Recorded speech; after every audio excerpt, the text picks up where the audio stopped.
Hello दोस्तों, मैं आनंद आप सभी का स्वागत करता हूं।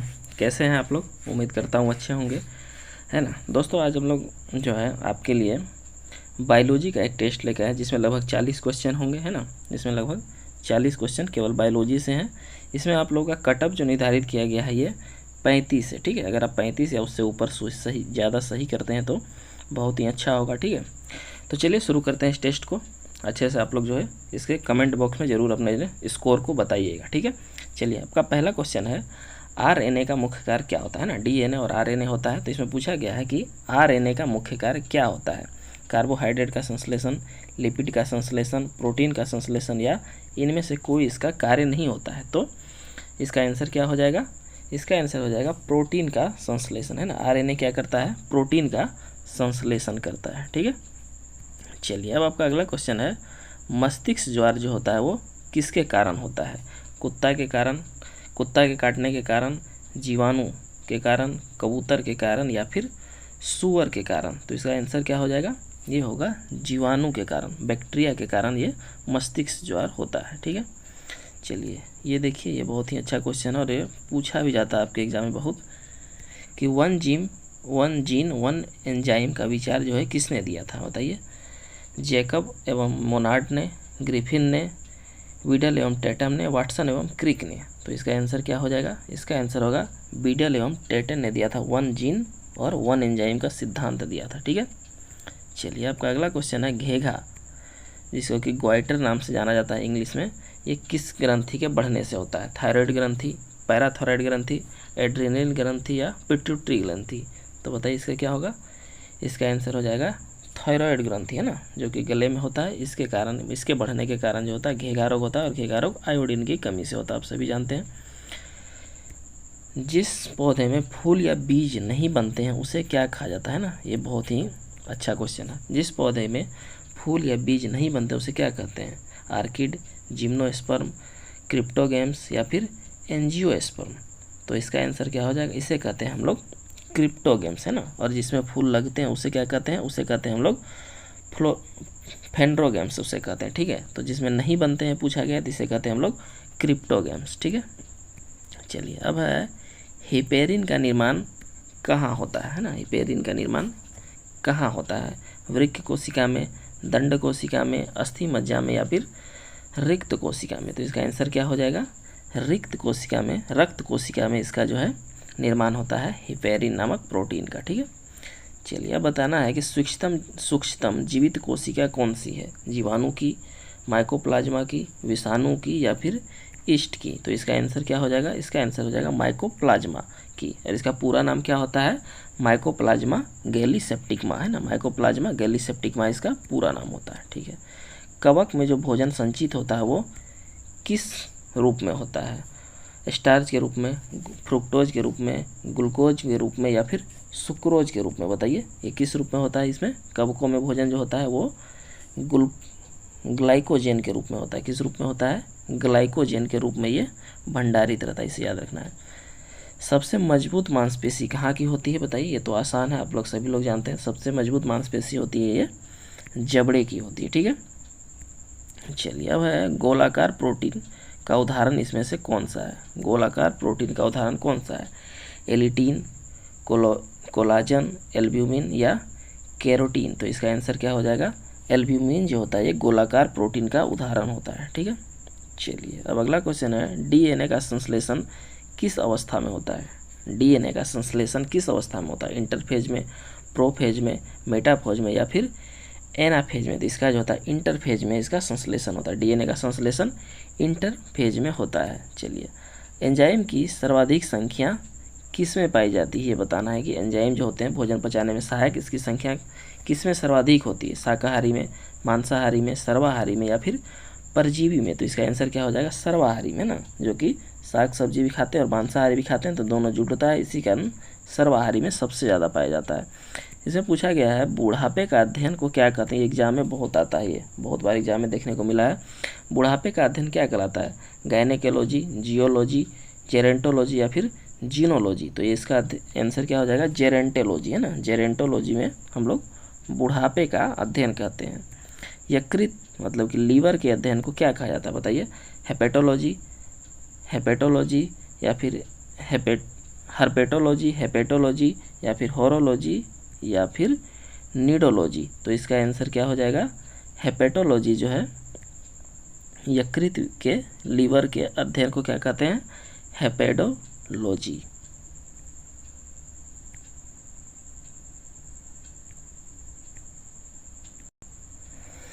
अब आपका अगला क्वेश्चन है, मनुष्य के शरीर में सर्वाधिक पाया जाने वाला प्रोटीन क्या होता है? मायोसिन, एल्ब्यूमिन, कोलोजन या फिर हेमोग्लोबिन। तो बताइए क्या होगा? इसका आंसर हो जाएगा कोलोजन, है ना। मानव शरीर में जो सर्वाधिक प्रोटीन पाया जाता है वो कौन सा प्रोटीन होता है? वो होता है कोलोजन, ठीक है। इसके बाद अगला क्वेश्चन है, लाइसिन क्या होता है? बताना है लाइसिन क्या होता है? अमीनो अम्ल, विटामिन, एंजाइम या फिर ग्लूकोज। तो क्या होता है ये? लाइसिन जो होता है एक अमीनो अम्ल होता है। लाइसिन क्या होता है? अमीनो अम्ल होता है, ठीक है। अब क्वेश्चन है, लाइकेन में पाया जाने वाला शैवाल प्रायः क्या होता है? लाइकेन में जो पाया जाने वाला शैवाल प्रायः क्या होता है? भूरा रंग का होता है, हरा होता है, नीला हरा होता है या फिर लाल होता है? तो ये आप सभी जानते हैं ये जो है नीला हरा ही होता है ना। चलिए अगला क्वेश्चन है, अधिकांश एंटीबायोटिक दवाइयाँ जो है किससे बनती है? कवक से, वायरस से, बैक्टीरिया से या फिर लाइकेन से? तो इसका आंसर हो जाएगा बैक्टीरिया से बनती है। अधिकांश एंटीबायोटिक दवाइयाँ किससे बनती है? बैक्टीरिया से बनती है। यकृत किस रूप में भोजन को संचित रखता है ना? ये पूछा गया है।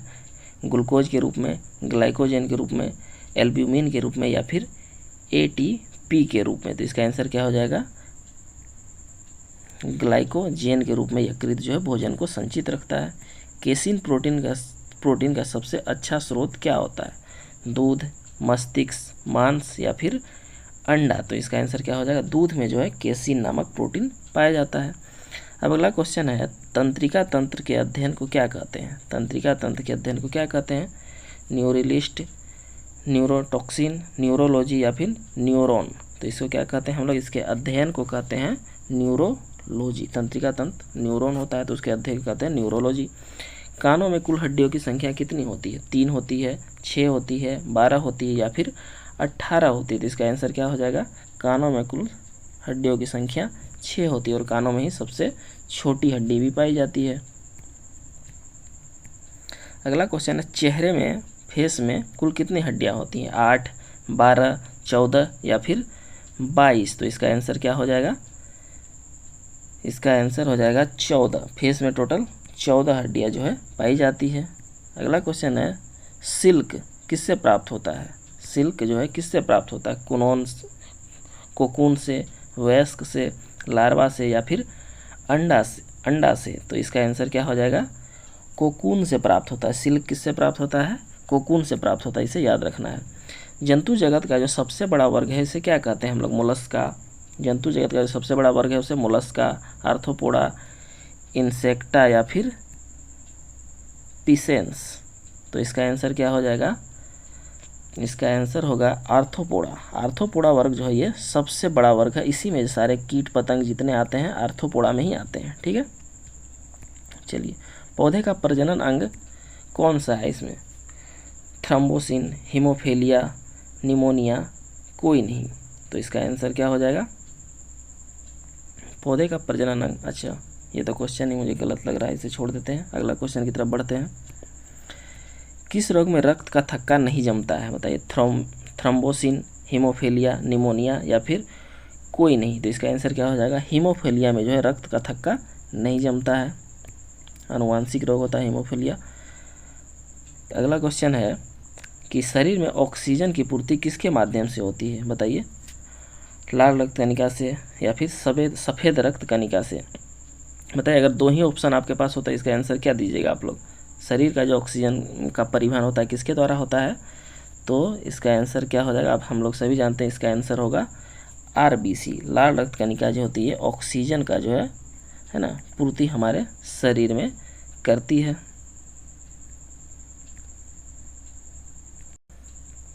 चलिए, अब आपका अगला क्वेश्चन है पर 29 नंबर, प्रजनन संबंधी सूचना कहाँ एकत्रित होती है? प्रजनन संबंधी सूचना कहाँ एकत्रित होती है? DNA में, RNA में, राइबोसोम में या फिर कोई नहीं। तो इसका आंसर क्या हो जाएगा, डीएनए में प्रजनन संबंधी सूचना जो है एकत्रित होती है। अगला क्वेश्चन है, थार मरुस्थल में किस प्रकार की वनस्पति उगती है।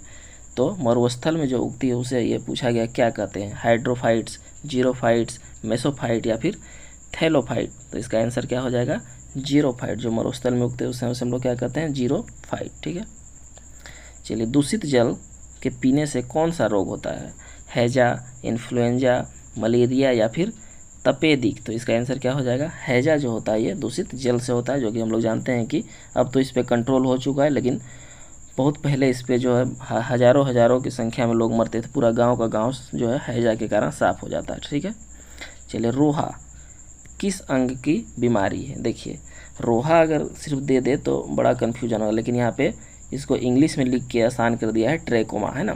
चलिए, गुर्दा, यकृत, आँख या फिर फेफड़ा। तो रोहा जो होता है या फिर ट्रैकोमा जो होता है ये आँख को प्रभावित करता है। ठीक है, चलिए, अगला क्वेश्चन है, हार्ट अटैक का कारण क्या होता है। हार्ट अटैक के कारण क्या होता है, ब्लड शुगर का बढ़ना, कोलेस्ट्रॉल का बढ़ना, ब्लड प्रोटीन या फिर ब्लड यूरिया का बढ़ना। तो इसका आंसर क्या हो जाएगा, कोलेस्ट्रॉल के कारण ही जो है हार्ट अटैक होता है ना। मानव रक्त में प्लाज्मा जो है कितने प्रतिशत होता है, 35%, 40%, 50% या फिर 60%। तो प्लाज्मा कितने प्रतिशत होती है, प्लाज्मा होती है 60%, है ना। मानव शरीर में प्लाज्मा की मात्रा कितनी प्रतिशत होती है, 60% होती है। एंजाइम क्या करने में सहायक होते हैं, ये क्वेश्चन पूछा गया। एंजाइम किस में सहायक होते हैं, श्वसन में, भोजन के पाचन में, प्रतिरोधक क्षमता के विकास में या फिर प्रजनन में। तो इसका आंसर क्या हो जाएगा, एंजाइम जो है प्रोटीन होते हैं और ये पाचन में सहायक होते हैं। टिबिया नामक अस्थि जो है मानव शरीर के कहाँ पे पाई जाती है, खोपड़ी में, हाथ में, टांग में या फिर चेहरे में। तो इसका आंसर क्या हो जाएगा, टिबिया नामक हड्डी हमारे टांगों में पाई जाती है, जांघ में। पौधों के रोगों का अध्ययन को क्या कहा जाता है, बताइए। पौधों के रोगों का अध्ययन को क्या कहते हैं, पादप कार्यकी, रोग विज्ञान, शारीरिकी या फिर माइकोलॉजी। तो इसके अध्ययन को कहते हैं हम लोग रोग विज्ञान के अंतर जो है पौधों के रोगों का अध्ययन किया जाता है। पिट्यूटरी ग्रंथि या ग्लैंड जो है कहाँ पाई जाती है मानव शरीर, मस्तिष्क में, ग्रीवा में, जननांगों में या फिर अग्नाशय में। तो इसका आंसर क्या हो जाएगा, मस्तिष्क में जो होता है पिट्यूटरी ग्रंथि पाई जाती है।